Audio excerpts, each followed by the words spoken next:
Pozdrav svima, dobrodošli na Sportivo Srbija kanal i u ovom videu bavit ćemo se pojačanjima Zvezde i Partizana i da ukratko analiziramo ko se bolje pojačao sa dva aspekta, financijskog i onoga što pojačanja pokazuju na terenu. I hajde da krenemo od Crvene zvezde.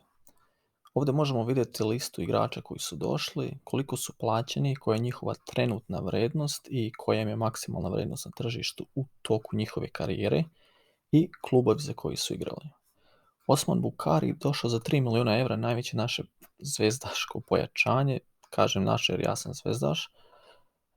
Njegova vrednost 3 milijuna trenutno, igrao za Genki Nant. Ne možemo reći da je u neki ekstra igrač u evropskim okvirima, međutim za neku, da kažemo, ligu Evrope prilično solidan igrač. Za te okvire mislim da je pojačanje zaista dobro i posebno ako uzmemo u obzir srpski fudbal i našu ligu.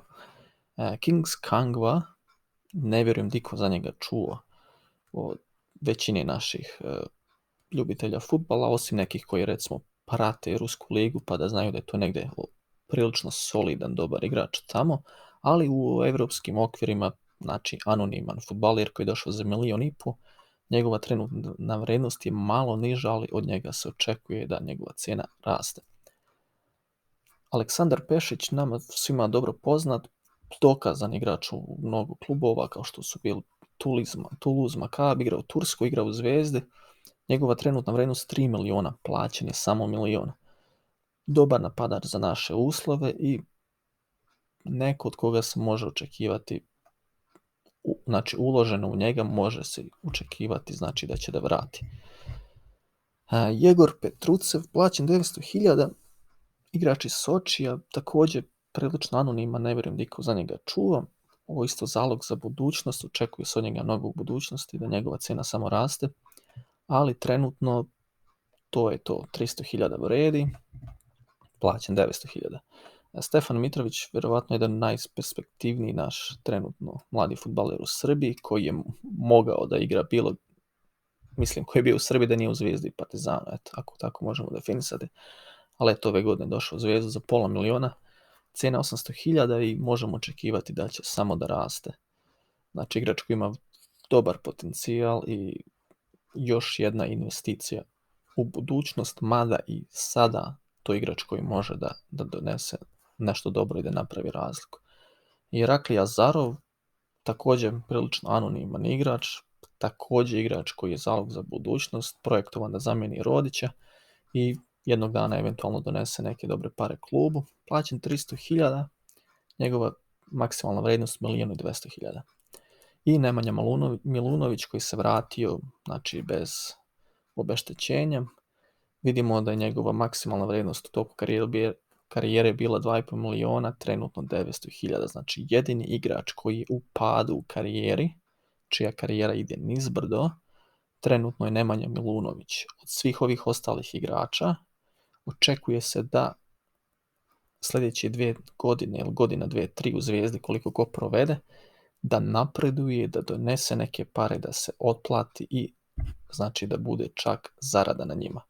Ako se uzme u obzir koliko donosi plasman u Ligu šampiona ove godine, da će osvajač prvenstva ponovo ići u Ligu šampiona sljedeće, koliko para to donosi, ovi rezultati koje vidimo ovdje, da je ukupno uloženo do sad 7,2 milijuna evra u transfere, samo za obeštećenje, bez plata, da ovih par igrača koji su dovedeni nominalno vrede oko 10,4 milijuna evra, da su na vrhuncima karijere vredili oko 12, znači ovaj tim može da bude samo bolji, ali da je nažalost prihoda bilo samo za 1,3 milijuna. Znači Zvezda se zadužila za nekih 6 milijuna plus plate da bi stvorila kapital koji će posle da se otplati višestruko. Mogu se tu naći pozitivne i loše strane, zamjerke ili kako god, ali to je neki biznis model od kog se očekuje da će da radi u budućnosti. Znači, igrači koji su dovedeni vrede oko 10,4 milijuna. Ajde da vidimo šta je sa Partizanom. Da li je Partizan zaista toliko loš i gde su njihove pare?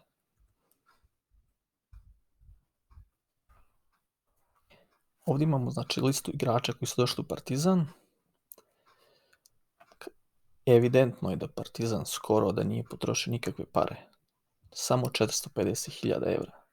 Ali pogledajte vrednost ovih igrača. 7,35. Znači ta razlika nije toliko ogromna kad pogledamo Zvezdu i Partizan. Evo samo da pročitamo ovih par igrača. Znači Šehović 350.000 iz Makabija. Vrednost 800.000. Aleksandar Filipović 100.000. Vrednost 1.300.000 iz Bate Borisova. Diabate došao za džabe. Njegova maksimalna vrednost je bila 3 miliona, trenutno 2,7. Znači u blagom padu, ostao bez kluba, kako god. Nebitno, došao u Partizan sa čistim papirima. Igra u Leicesteru, igra u Trabzonu. Ne možemo reći da ovaj igrač je drastično slabiji ili nepoznatiji u odnosu na Bukarija iz Zvezde.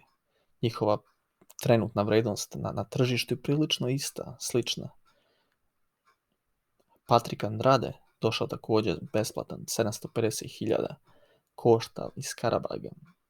Znači igrač kog se očekuje također da donese neki kvalitet i neku vrednost u budućnosti. Andrija Pavlović u padu karijere dolazi za džaba, vredi 400.000, a nekad je vredio 2 miliona. Igra u solidnim klubovima, Kopenhagen, dobar klub, Brøndby. Kristijan Belić došao iz Čukaričkog, znači zalog za budućnost, mlađi igrač, 200.000, očekuje se da donese neke pare u budućnosti. Svetozar Marković također igrač koji je u padu, nepoznato kakvi su financijski detalji bez njegovog dolaska, bio u Olimpijakosu, trenutna vrednost 1.200.000. Znači ovih par igrača kad se sabere, to je 7.035.350.000 evra. To nije 1,5 miliona, to nije 2, pa da poredimo sa Zvezdinih 10, pa da kažemo razlika je ogromna. Ne. Znači, mnogi od ovih igrača mogu samo da napreduju, bar se tako očekuju od njih, da im Partizan vrati karijeru i da donesu neki benefit klubu. Sad, šta je ovdje veoma zanimljivo?